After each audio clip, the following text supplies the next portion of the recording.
Hey guys, it's Kadeja with ThisIsRnB.com, and I am so excited to be with our next guest, Austin Brown. Welcome. Thank you. Thank you. Yes. Happy to be here. You guys are amazing. I love This Is R&B. Oh, thank you, Austin. And we love you. I can't believe it's been over 11 years since we last spoke with This Is R&B. You know, time is really just flying by. It really is. Yeah, you were releasing the Highway 85 project. Mm-hmm. Yeah. And which, let's just talk about, that was an amazing project. What are some memories that come to mind from that time? Oh, that's a good question. Whenever I think of Highway 85, everything just felt new at that time. And it was just a different time in music, only because we were just getting into streaming and just getting into what is now the norm. And so it was just a fun time just to create with my friends. And I didn't expect people to respond to it the way they did, only because we were just creating everything, you know, in a little apartment, you know? And so that time was fun because it was a lot of experimenting, a lot of just going into different styles of music, a lot of soul, a lot of R&B, you know, and a lot of rock, and it was a fusion. So that, and then getting out and starting to play and starting to see the reaction from folks. And so whenever I think about that time, I have amazing memories from just the whole discovery process and people finding out about my music and what I had to say. Yeah, definitely. Yeah, for sure. You kind of just, not kind of, but it seemed like you kind of just exploded on the scene. I remember seeing you at a show and like everyone was just like into it, and it was like, wow, like it just had a great feeling to it. And hopefully you still get those same vibes and chills when you're performing now. I'm thankful because whenever I play, it's always a positive reaction. It's the ultimate energy exchange, you know? When you're performing and you're letting out your raw emotions, and if you're vulnerable and people are into what you have to say, it's the most pure form of energy exchange. So yeah, I love it. I the last previous years I've been producing more than anything. And so, you know, getting back into performing, getting back into playing live has just really been the thing that's held me together. And I realize like that's what really makes me the artist that I am, is by that expression. Yeah, yeah.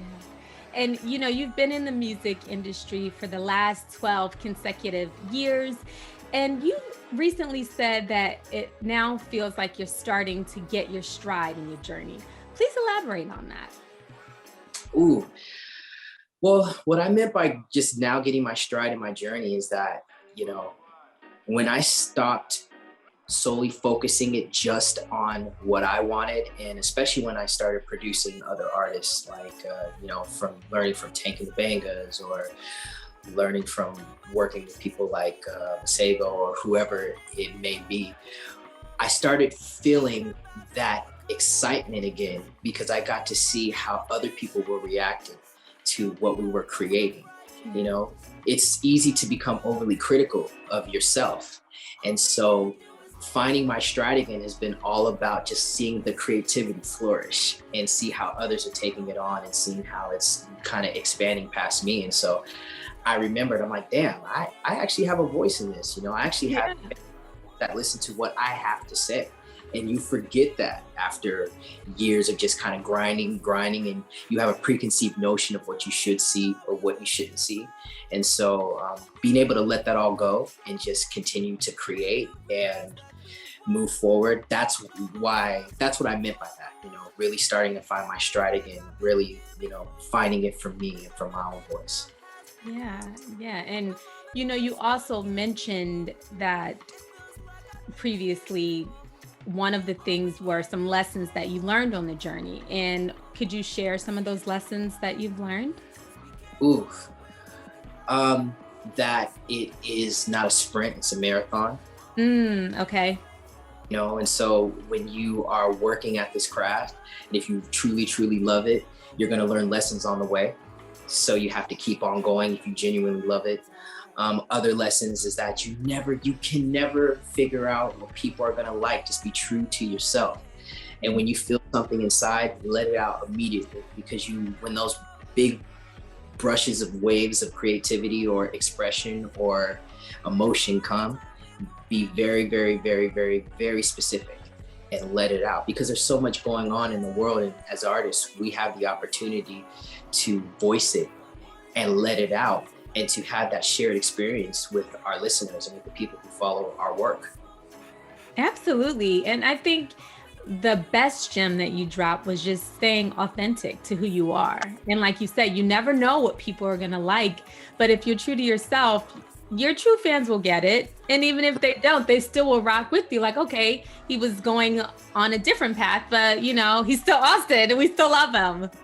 Exactly. I mean, you know, I had a big change from Highway 85 to then when I put out my the Canyon Sessions EP, and then kind of stripped it back and started doing guitar shows. But that was because I just went through my father's passing. So when I was used to so much, you know, noise and loudness and just my band and going out and expressing, I had to kind of break back down and figure out who I was after this moment.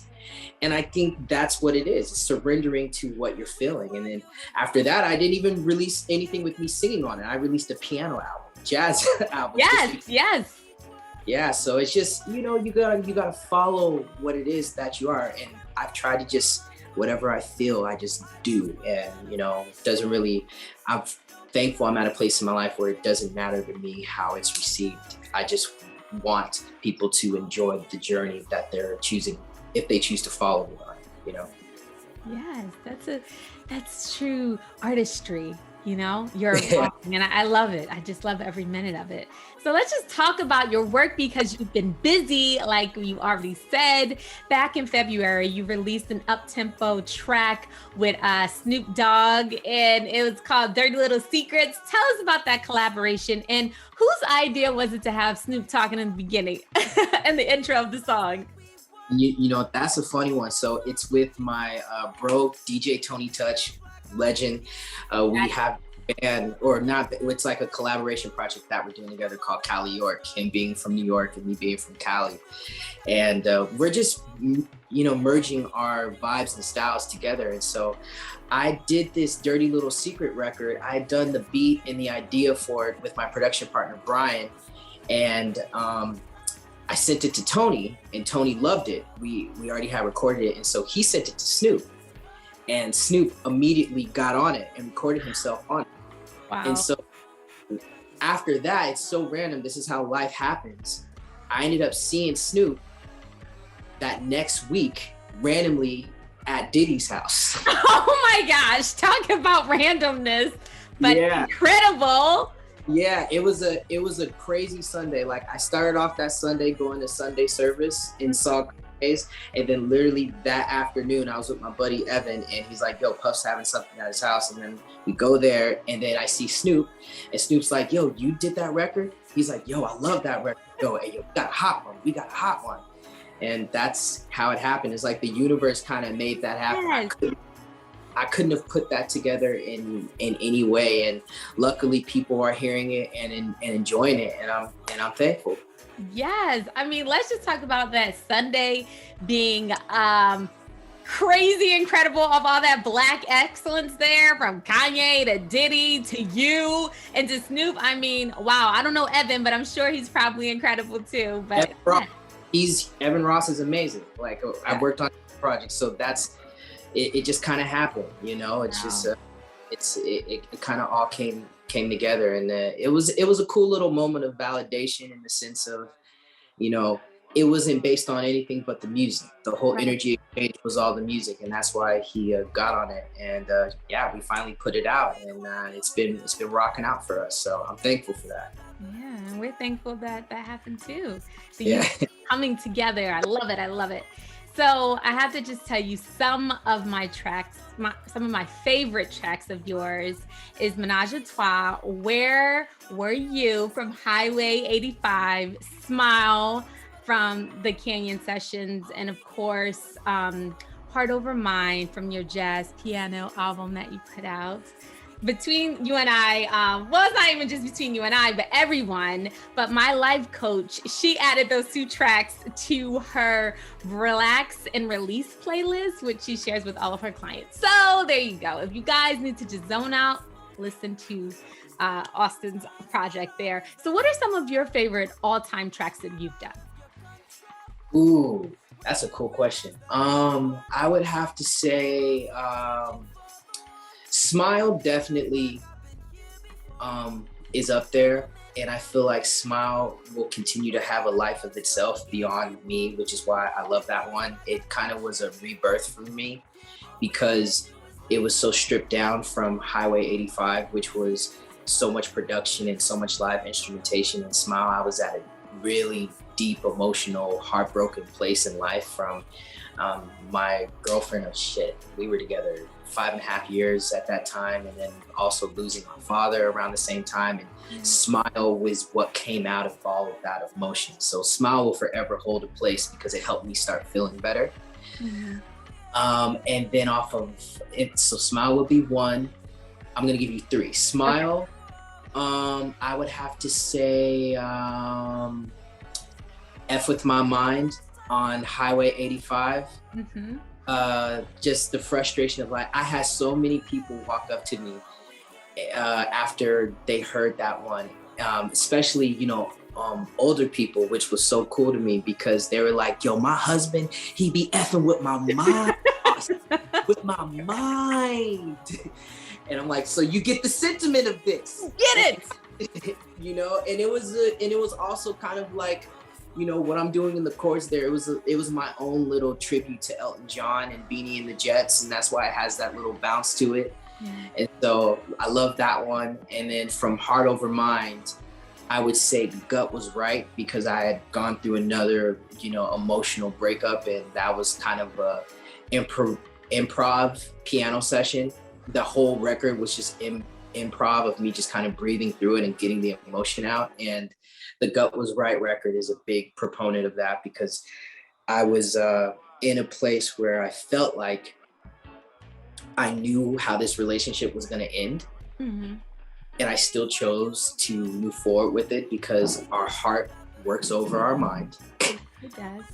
And Gut Was Right was me confirming that, well, yeah, you knew this was going to happen. So this is what came from it. So yeah.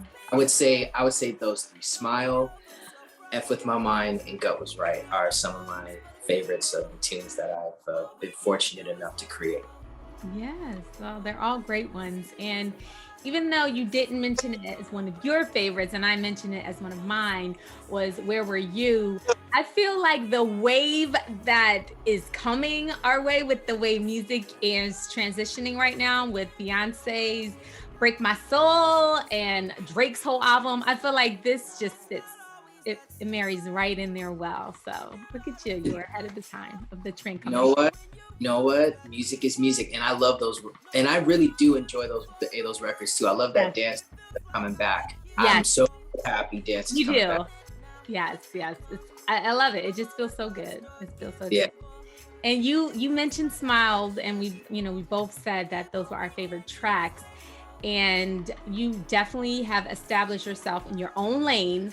But I'm sure, especially on that particular track, people have compared you to your uncle, the greatest who ever did it, Michael Jackson. How does that feel when you hear things like that? It's a compliment because he's so great and he works so hard. I don't take it lightly, but then I also don't take it too seriously. Okay. You know, I just thank you. I appreciate it, you know, and I'm not going to overthink it because, you know, I think that would just be kind of ignorant. But but at the same time, I'm very appreciative with any comparison to any great artist, especially it being him who was, in my opinion as well, the greatest. The greatest, no comparison. None. Yeah. I mean, you just come from musical royalty. I mean, it's just inevitable that you were going to be great. So, hey, it's all good. Hey, still got more work to do.